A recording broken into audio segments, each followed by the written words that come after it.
ส่วนสวิตช์จุลระเบิดสวิตช์จุลระเบิดมันจะมีข้อตารางอยู่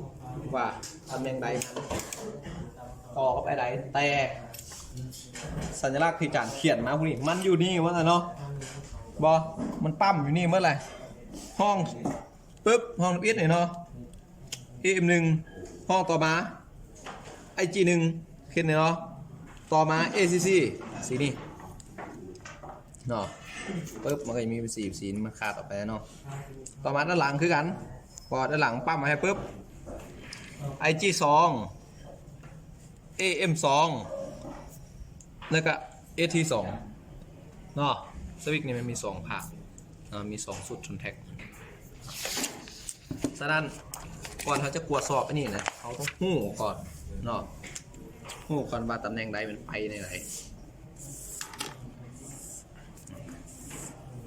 ปึ๊บล็อกบ่มันล็อกบ่ต่อจะกวดบ่ต่อเนาะบ่ต่อเนาะคือทั้งหมดเนาะคือบ่ต่อมาปึ๊บบิดกระแจเนาะล็อกบ่ถอดกระแจออกปึ๊บมันบ่ต่อจะกวดเลยเสียบกระแจจื้อไว้เวลาเสียบปึ๊บกระแจบิดปึ๊บตำแหน่งที่1ก็คือ ACC บ่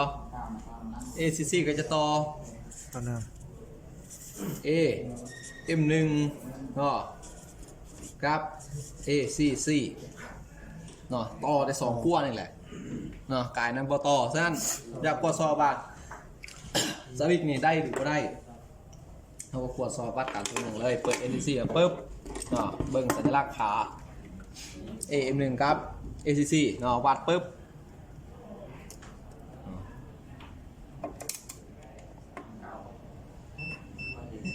เนาะปึ๊บเวลาฟิสิกส์มันต้องวอดเนาะเขาต้องมีการฟิสิกส์บางทีมันข้างก็มีเนาะหรือกลไกด้านในมันหักแตกเห็นไหมนะมันข้างไว้เนาะต่อไปตำแหน่งอ้อนเนาะพวกอ้อนมี2ภาคเนาะอ้อนมี2ภาคอ้อนรวมกันเลยเนาะภาคที่1ก็จะต่อส่วนที่1ต่อ AM1 เนาะครับ ACC และ IG1 ภาคที่2ก็จะต่อ AM2 ครับ IG2 ปึ๊บเขาก็ตรวจสอบเลยแหละปึ๊บเดี๋ยวนี้เขาจับ AM1 ว่าเอ็มบอเปิดไปออนปึ๊บวัดก่อนภาคที่1ได้บอเมื่อกี้เขาวัด AM1 ได้แล้วบอ IG1 ได้บอก็แสดงว่าปกติอันนี้เนาะต่อไปวัดภาคที่2ปึ๊บ AM2 บอ AM2 ตรงกลางเนาะครับ IG2 ปึ๊บเนี่ยใส่เนาะ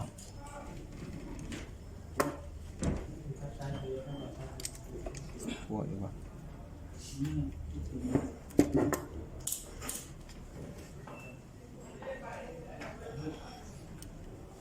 ไปหรือปล่อยเนี่ยสวิตช์เอานะ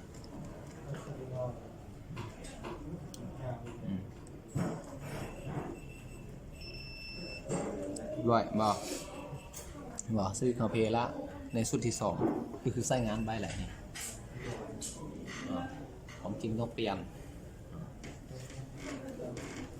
ปึ๊บเวลาสตาร์ทเนาะขอให้พูดถึงมาสตาร์ทให้เลยสตาร์ทปึ๊บเวลาสตาร์ทปึ๊บมันจะต่อได้2ขั้วสตาร์ทเนาะเดี๋ยวนี้ได้ปกติมันต่ออยู่3แต่สวิตช์เขาเพล1ขั้วเนาะเวลาสตาร์ทปึ๊บมันจะต่อพวกนี้ต่อมันเนาะสุดทำอิฐก่อนสุดทำอิฐต่อ AM 1กับ IG1 ACC ตัดเหรอเด้อ ACC ผมต่อเนี่ยกันสตาร์ทต่อไปสุดที่2ต่อ AM2 กับ IG2 และ AT2 บิสตาร์ทบิสตาร์ทบิดเนาะปึ๊บ AM บอ AM นี่เนาะสตาร์ทบอปล่อยเบิ้งไปเห็นบอเวลาสตาร์ทปึ๊บ ขั้วสตาร์ทเนี่ยต่อบางรุ่นก็จะมีพอร์ต ST1 บางรุ่นสตาร์ทมี2ขั้วแล้วแต่เขาจะต่อขั้วใดอันนี้ในการตรวจสอบต้องตรวจสอบแบบนี้เราให้จื่อหลักฐานทำงานการต่อพวกนี้ไว้เมื่อได้นอนในการตรวจสอบ